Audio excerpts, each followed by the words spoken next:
Oke, kita menuju ke informasi berikutnya. Kepala Badan Meteorologi, Klimatologi, dan Geofisika Indonesia BMKG, Dwi Korita Karnawati menyampaikan hasil pantauan udara zona bahaya Cugenang pasca gempa 5,6 magnitudo yang terjadi tanggal 21 November 2022 jam 13:21.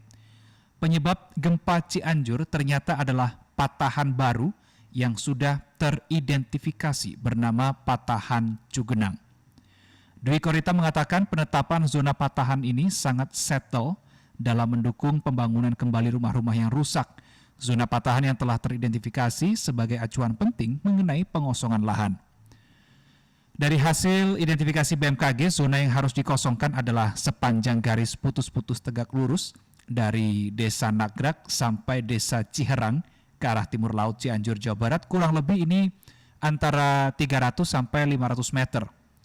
Kerusakan masif dampak gempa Cianjur diakibatkan oleh kedalaman pusat gempa yang dangkal dan lokasi permukiman yang berada pada tanah lunak, perbukitan, efek topografi, dan struktur bangunan yang tidak memenuhi standar aman gempa.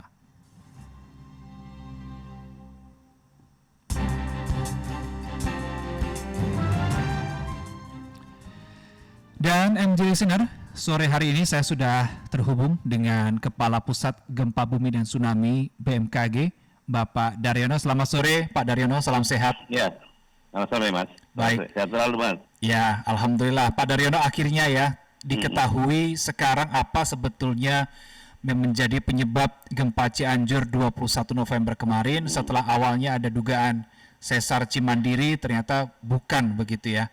Nah, ini kenapa baru bisa teridentifikasi sekarang, Pak Daryono, patahan baru Cugenang ini? Ya, untuk bisa mengidentifikasi itu tentu saja kita harus memonitor gempa susulannya. Karena gempa susulan itu merupakan manifestasi dari rekahan bawah permukaan ya. Jadi kita harus petakan sebarannya dan sebenarnya dengan hasil relokasi epicenter gempa tersebut kita bisa merekonstruksi bahwa jika asumsinya bahwa setiap gempa susulan itu merupakan proses rekahan, maka seluruh aktivitas gempa susulan yang sudah terpetakan itu bisa menjadi petunjuk awal bahwa itu adalah jalur sesar. Apalagi klaster yang terbentuk dari gempa susulan itu merupakan sebuah pola yang berarah tertentu. Dalam hari ini Tenggara Barat Laut itu menunjukkan sebuah gambaran bahwa disitulah sebenarnya rekahan itu terjadi ya. Jadi meskipun di atas permukaan tidak mudah untuk mengenalinya karena memang di atas permukaan itu tanahnya lunak ya, sehingga apa yang terjadi di permukaan terkait dengan adanya longsoran, rekahan tanah itu belum tentu bisa menjadi petunjuk. Tapi gambaran mengenai sebenarnya aftershock atau susulan ini merupakan cerminan bawah permukaan, Mas. Oke, Pak Daryono, patahan Cugenang ini yang baru teridentifikasi ini apakah sebelumnya dia sudah eksis tapi belum terpetakan, atau dia tiba-tiba saja muncul karena ada pergeseran dari mana kita tidak tahu, atau seperti apa? Ya, jadi sebenarnya sesarnya sudah ada, Mas, dari zaman dulu ya, zaman kuarter ya. Tetapi karena batuan tersebut ditutupi oleh material endapan, baik itu endapan erosi atau endapan aktivitas erupsi gunung gede pada masa lalu, sehingga tertutupi oleh material lunak yang tebal, dan situlah kita perlu untuk melihat dari permukaan apakah itu ada sesar atau tidak, karena sudah tertutupi oleh tanah lunak yang tebal itu. Nah, ketika terjadi gempa, peralatan seismografi kita mencatat adanya titik-titik pusat gempa itu. Nah, disitulah gambaran bahwa jalur sesar itu ada di situ. Meskipun ini juga masih perlu verifikasi lebih lanjut terkait dengan jalurnya. Jadi ini masih tahapan awal ya, Mas ya. Iya. Mohon maaf Pak Daryono, patahan ini sama dengan sesar tidak? Sama, patahan itu namanya sesar. Sama ya. Dan kalau orang di kegempaan lebih suka menggunakan istilah sesar ya. Oke, saya juga lebih suka menggunakan kata sesar karena lebih pendek sebetulnya Pak. Sesar Cugenang.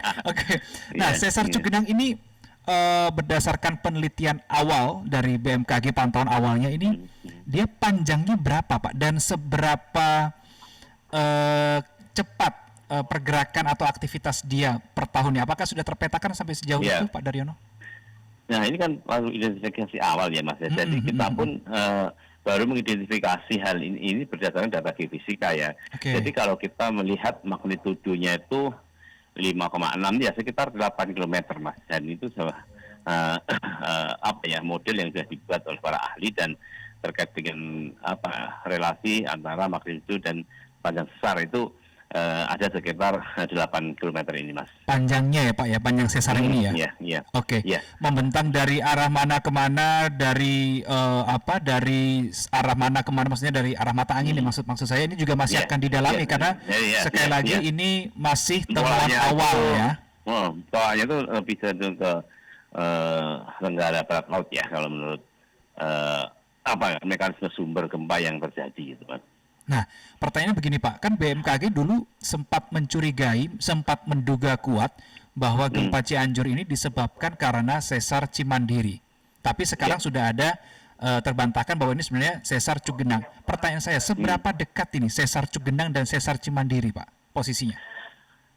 Cukup dekat ya, dan saya belum menghitung pastinya, tapi yang pasti itu ada di sebelah barat lautnya dari sesar Cimandiri atau segmen Raja Mandala. Jadi saya belum menghitung tepatnya jaraknya, tapi yang pasti itu merupakan kawasan terkait kawasan aktif ya. Di situ ada segmen Raja Mandala, kemudian ada Padalarang, Cilacap, kemudian sebelah baratnya ini baru yang ini ada yang disebut sebagai sesar Cugenang ini.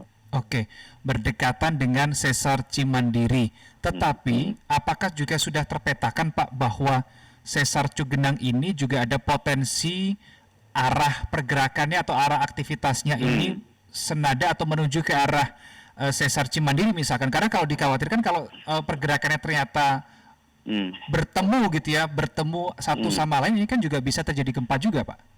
Iya, jadi kalau melihat data dari mekanisme sumbernya itu pergerakan itu mendatar menganan Mas. Jadi ke arah tenggara. Untuk blok timur ke arah tenggara, untuk blok bagian baratnya ke arah timur laut, barat laut ya. Jadi memang tenggara barat laut Mas. Berarti ini berbeda arahnya dengan sesar Cimandiri atau seperti apa? Benar, relatif agak lurus. Relatif tegak lurus. Berarti potensinya apa itu Pak kalau arah pergerakan relatif tegak lurus dengan sesar Cimandiri? Ya itu merupakan fenomena kompleksitas tektonik di daerah itu, dan memang ini ke depan juga akan bisa terjadi gempa lagi karena memang sumber gempa itu memiliki return period ya atau periode ulang sehingga gempa yang terjadi bisa berulang kembali. Hanya saja kita sulit untuk memastikan kapan tepatnya, berapa besarnya. Betul. Itu sulit ya. Karena sampai dengan saat ini tidak ada satu negara di dunia yang punya alat membaca kapan gempa akan terjadi, berapa magnitudonya ya Pak ya. Benar sekali. Oke, sekarang setelah ditemukan ada sesar Cugenang begitu Pak Daryono, apa kemudian arahan BMKG kepada Pemkab Cianjur misalkan terkait dengan pengosongan lahan atau peniadaan pemukiman atau seperti apa Pak? Iya, jadi setelah kita bisa mengenali potensinya, kemudian juga peta-peta yang ada itu menunjukkan bahwa kawasan ini memang perlu mendapatkan perhatian serius ya, karena ke depan ini tidak menutup kemungkinan akan terjadi gempa serupa. Nah, setelah kita kenali karakteristik tanahnya, kemudian ternyata tanahnya itu lunak Mas, kemudian juga berair, banyak yang memiliki kandungan air tanah potensial, dan miring Mas, sehingga banyak sekali spot-spot yang ada di daerah Cugenang itu gempa tidak saja merusak rumah, tapi juga menimbulkan longsoran-longsoran. Nah, banyak juga rumah yang dirusak karena longsoran, kemudian longsoran yang murni menimbulkan korban jiwa karena menutup permukiman, kemudian juga ada longsoran-longsoran yang tidak ada permukiman tapi lahannya menjadi rusak, dan ini sangat berbahaya untuk ke depan Mas. Jadi kondisi tanah lunak, kemudian memiliki air tanah potensial, kemudian miring, itu kalau mendapat input motion atau guncangan, itu rentan dari longsoran. Jadi tidak hanya gempa yang merusak rumah, tapi longsoran itu juga banyak yang menimbulkan kerusakan, jadi merusak rumah. Jadi di sini pun kalau dibangun bangunan tahan gempa itu juga sulit untuk eksis ya, meskipun bangunannya tidak rusak ya, meskipun bangunan tidak rusak, tetapi dia akan miring, kemudian atau terbawa longsoran ya, seperti ada satu potret di daerah Serampat itu ya. Bangunannya itu kuat mas, bangunan temboknya itu bagus dan kuat. Dan dia tidak rusak, tetapi dia seperti terjungkal gitu mas. Nah itulah bahayanya, ya.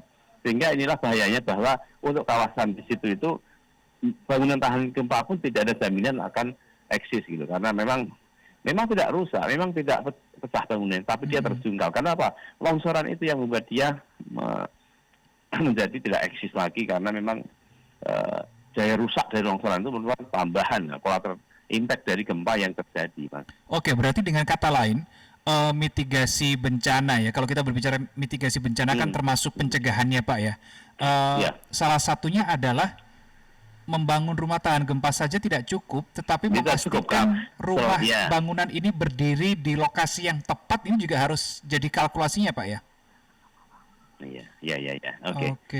Nah, jadi tidak hanya membangun bangunan tahan gempa. Jadi bangunan tahan gempa tidak cukup untuk daerah yang lahannya itu tidak stabil ya. Gitu. Oh, tidak stabil ini definisinya tadi kalau berada di kondisi miring begitu ya, Pak ya? Iya. Dan ya, berair kemudian ya, tanah lunak, sehingga potensi longsoran. Oke, Pak Daryono, kalau kita melihat Pemkab Cianjur ini kan sekarang sudah merelokasi atau menyediakan lahan ya, kurang lebih 32,5 hektar, 2,5 hektar di kawasan Kecamatan Cilaku, Desa Sirnagali, kemudian 30 hektar sisanya ini kalau saya tidak salah di kawasan Kecamatan Mande, begitu ya. Ini kalau melihat posisi dari dua kecamatan ini relatif aman tidak, Pak? Tapi yang pasti mas ya, kemarin kita sudah membuat batasan terkait dengan daerah yang patut diwaspadai. Nah, sehingga perlu adanya relokasi. Tapi seputarnya itu juga tetap harus diwaspadai mas, karena kan ini kebetulannya pusatnya di situ. Kalau ternyata ada kemungkinan di tempat lain dengan kondisi tanah yang serupa, itu juga memungkinkan terjadi hal demikian. Sehingga waspadaan itu terus dibangun di beberapa kecamatan di sekitarnya, mas. Oke, baik. Apa yang kemudian itu kan jangka panjangnya Pak ya, memastikan rumah tahan gempa, kemudian rumahnya juga harus settle, maksud saya berada di tanah yang stabil begitu. Itu kan jangka panjangnya. Yang sekarang Pak, yang sekarang harus dilakukan oleh masyarakat, entah itu karena kan sekarang masih banyak warga yang mengungsi ya Pak ya, masih banyak warga yang mengungsi. Apa yang harus mereka lakukan, apa yang harus diwaspadai Pak? Ya, ini sementara sebelum pemerintah menyiapkan tempat relokasi yang bisa untuk ditinggali, ya tentu saja harus bertahan di permukaan tempat pengungsian dulu, dan tentunya harus bersabar dengan kondisi yang ada, dan tentu saja pemerintah tidak akan tinggal diam terkait dengan apa yang ada di sana, sehingga pemerintah akan memberikan terus perlindungan dan jaminan-jaminan yang ada, Mas. Oke, baik. Pak Daryono, ini lebih luas lagi dari temuan sesar baru oleh BMKG, yaitu sesar Cugenang. Saya kalau melihat di HP saya ini kan ada aplikasi BMKG, Pak. Seringkali notifikasi gempa bumi itu belakangan ini kok makin sering terjadi ya Pak ya. Apalagi khususnya di kawasan Jawa Barat, kalau saya lihat kemarin di Sukabumi, kemudian sebelumnya di Garut, sebelum lagi di Cianjur. Ini ada apa Pak Daryono? Ya memang ini kan kondisinya sedang aktif ya, tapi tidak berarti ada sebuah sesuatu yang akan mengkhawatirkan, tidak. Apa yang terjadi saat ini memang mewujud dari kompleksitas tektonik, di mana memang ada sumber gempa di permukaan, ada sumber gempa di laut, dan ini kapan saja terjadi, dan kalaupun kejadiannya berdekatan tempatnya, waktunya, itu sebetulnya saja, dan pemberitaan media yang cukup intens juga menjadikan masyarakat benar-benar fokus, dan sehingga mudah pengaruh oleh hoax ya. Tapi yang pasti kalau kita sering mendapatkan notifikasi itu memang dari gempa susulan itu yang cukup banyak, Mas. Sampai sekarang sudah lebih dari 400 gempa di Cugenang ini, Mas. Oke. Di Cugenang sudah sampai berapa kali Pak gempa susulannya? 402 kali sejak tanggal 21 November. Untuk magnitudonya Pak? Magnitudonya kebanyakan berada di 2,0, tapi yang paling tinggi itu 4,3, Mas. 4,3 paling tinggi, 4,1 pada saat saya masih berada di Cianjur liputan itu terasa sekali loh Pak, apalagi 4,3 ya. Ini kenapa Pak? Dia pergerakannya pusat gempanya apakah selalu di darat Pak? Untuk yang di Cianjur ini? Iya, di darat, dan itu dangkal Mas, di darat dangkal. Namun sebenarnya nggak usah terlalu khawatir ya. Beberapa minggu terakhir ini sudah mengalami peluruhan yang signifikan, kekuatan magnitudo mengecil, kejadian tsunami jarang. Insya Allah beberapa hari lagi kita akan kondisi akan stabil kembali. Oke, kedalaman gempa dan lokasi gempa di darat atau di laut itu, Pak Daryono, apakah juga mencerminkan posisi dari sesar itu sendiri, Pak Daryono? Iya, karena kan sumber gempa itu macam-macam ya. Ada yang di tumbukan lempeng, ada di bawah tumbukan lempeng, ada yang sebelum tumbukan lempeng, ada yang di Pulau Jawa, di daratan Jawa, ada yang di pertemuan bidang kontak antar lempeng, ada yang di dasar laut. Jadi macam-macam. Jadi memang kawasan kita itu kompleks karena memang berada di atas lempeng, di mana tempat itu tertekan dan memunculkan banyak sekali sumber gempa, Mas. Baik, Pak Daryono, terakhir apa yang menjadi himbauan Pak Daryono sebagai Kepala Pusat Gempa Bumi dan Tsunami BMKG, baik itu untuk masyarakat maupun untuk pemerintah, Pak Daryono, silahkan. Iya, jadi masyarakat sebaiknya mulai sekarang mulai peduli dengan kawasan rawan di daerahnya, mengenali sumber gempanya, potensi bahayanya, mitigasi seperti apa, dan kita harus terus memantau informasi dari BMKG. Kemudian juga yang pasti pemerintah akan menyiapkan upaya-upaya mitigasi, memberikan sosialisasi, kemudian bagaimana arahan bangunan tahan gempa, kemudian juga bagaimana menyiapkan latihan evakuasi. Tentu saja ini akan menjadi perhatian kami di BMKG, Mas.